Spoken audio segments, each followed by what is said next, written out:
Okay, so once you found your photo that you want to use for the digital mosaic, and you have pulled up your Google Drawing, you can title your Google Drawing, and you can title it anything you want. Maybe it'd be helpful if you titled it Digital Mosaic. Um, and so the nice thing about Google Drawing is that it automatically saves everything. And then to open up our image, we'll go to Upload from Computer. And then so I did a cat. And I don't need all that extra white space, so I'm going to go ahead, I'm going to go ahead and crop it. So to get to this menu, I double clicked my mouse.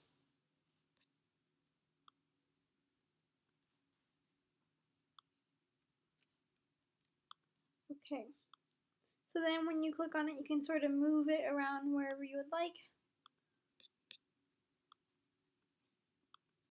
And so the next thing, to sort of get started, it might help if you work in small sections. So to zoom in, where this magnifying glass is, you can sort of zoom that in and then move around to where you want the area that you want to work on. I'm going to zoom in a little bit more. And so we're going to start with maybe this orange part. You could start with the ears if you wanted. And so to make the shapes, there's this tool right here, a line tool. But if you go down, you can do a polyline. And so when you do a polyline, what you do, you can make multiple points to make sort of random shapes. And then when you connect your first point and your last point, it connects it and makes it a shape. So if you want to delete something, you can go ahead and click on your pointer finger again, and then it highlights it, and then you can hit your delete button and it goes away. But to make this use this project, you could try out the other ones, but the polyline might be your easiest way to sort of get started. And so you'll know that your tool is selected when your mouse sort of looks like a plus sign. So I'm going to go ahead and maybe get started on the ears. I'm going to break the ears up into multiple pieces.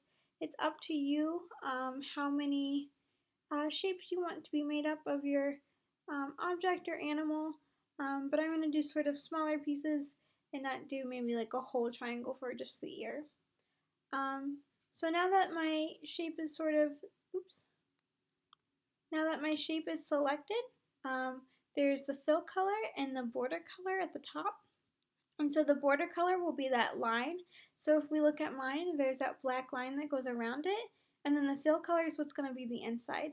So I'm going to look at the color of that cat's ear and maybe pick one of these colors. If you are not a fan of any of the colors that are presented, you could always go custom and then play with the colors yourself to really sort of get the perfect color to match your reference. But I'm going to go ahead and make my lines match each other.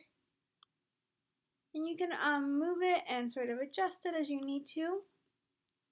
But we want to try to go ahead and get that whole image covered.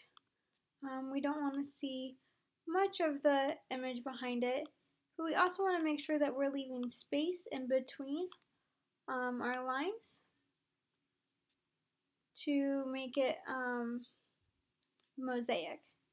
And so see how when I was making that line, but then it didn't make it into a full shape? That might happen if you're coming across that problem, because if we look a little bit closer, those are two different lines and it wasn't a complete shape that was connected. And so you can always hit the undo button. Oops, now I have a big cat. You can always hit the undo button and get rid of it. Another thing that I want to show you real quick is that if you would rather not use the polyline, you can have maybe something that's all made out of just already made shapes, so you can place the shapes any way you like and do the same thing with the colors.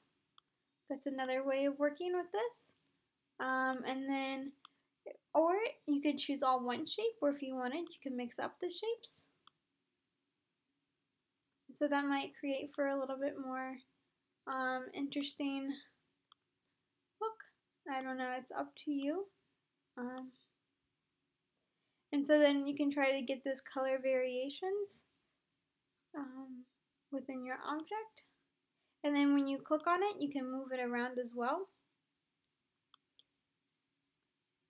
and sort of tilt it and adjust it to make it your own. And so every click that you make, it does automatically save, and so that is one nice thing. So you're going to keep adding shapes in on your reference image until you get the entire thing filled up. And so I'm going to go ahead and zoom out again. And so see, just that little portion of the ear was started. And then if I want, when I'm ready, I can move away my reference photo and then delete it, and my image should still be there behind it. So when you're working, try not to move your reference image so much because that's going to shift where your shapes are. And then one final thing that I want to show you is how to change the background. So if you double click, you'll get this menu and it says background, and then you can change the background to whatever you want. Maybe you want it to be a certain color, I don't know. They also have gradients, so if you wanted more of like multiple tones in yours, anything would work. So I started to work a little bit more on it. So it's all the way zoomed out right now, but if you can kind of see where I started to add in the tiles on top of it, and I added in those different colors. I'll zoom in a little bit more. So I have sort of a color variation happening, and you know, these are all pretty like linear, harsh edges, so you're probably not going to get it perfectly to match the photo, which that's okay though, right? These are mosaics, they're sort of expressive. And so like my cat eyes, they might look a little wonky, but I don't know, I'm kind of liking the way they're looking out. So for the right eye, I actually did the gradient for the color, and then the right eye is just plain. So you could play around with that to see if you wanted to add any of those gradients in. And so for the eye, something I wanted to go over was that the sort of the pupil, right? There's the black part of the eye and then like the colored part of the eye. And so when you're making that, you would have to think about your layers. So if I wanted to make another cat eye, I would have to do the orange part first. So I'll just quickly show you. And so if you have things that need to be layered, you would do the part that's behind it first. And then whatever color that you would want on top of it. So I needed that black to show through too, right? And so I'm going to do another one. And then now I have that shape too, and I'm going to go ahead and change the color of that real quick. And then I can take it, and since I did this object after I did that one, I can place it on top. And so that's how you can get that. And then if you delete the whole thing, since, oh, there you go. And then you just have to delete each one. Another thing I want to just quickly show you is this is sort of started, and so I want to show you real quick sort of what that looks like whenever I move my image away, because it's, and so see, you can start to see that cat coming through. And so when I'm ready and I have my cat all the way filled in, I'll just delete that image, and then once I have that, I can again go back and play with that background to see maybe what would look best. Maybe I want it to sort of blend in with the background, or maybe I could do contrasting colors and do maybe a blue or something. I don't know, that's something to play around with because you will have those colors coming through each of your shapes since this is a mosaic.